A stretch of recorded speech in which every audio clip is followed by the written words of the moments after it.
Hey, so it's me again, and so before I totally forget what happened, and also because I wanted y'all to see my new hair, I want to talk about what the neuropsychology guy did for my cognitive testing. Here's the thing about me and these types of tests. I do well on them because of my innate desire to please people, but that doesn't mean I'm necessarily good at the things we're testing in my day-to-day life. For instance, this one was testing my short-term memory, and on the surface it seems like I did really well, but I had to watch a movie twice to remember what happened.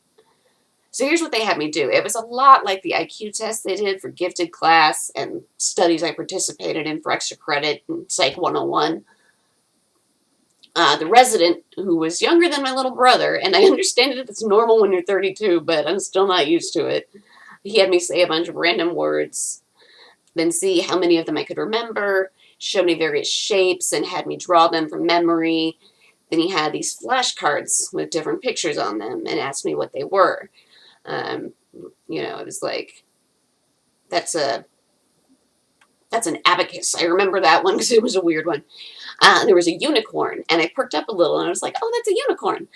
And just a few cards later, there was a noose, and I was like, oh, that's a noose. And the guy goes, yeah, I don't know how they go from unicorn to noose in 4 cards. I don't write these things. He asked me how I knew what a yoke was. I said Oregon Trail. We had a good laugh. I bet he played the fancy late 90s version of it, though. Then I had to draw this pretty complicated geometric figure. But I did get to look at it for reference, and then there was this card matching game. I don't know when I'll find out the results, but I'm guessing they're going to say, oh, your memory's totally fine, but I know it's not. I'm an INFJ. So no matter how much someone tells me there's no pressure, I want to answer the questions right. I want to make people happy. I want to be the best. I want to do the absolute best I can. And I think that's part of why I've been labeled a genius over the years.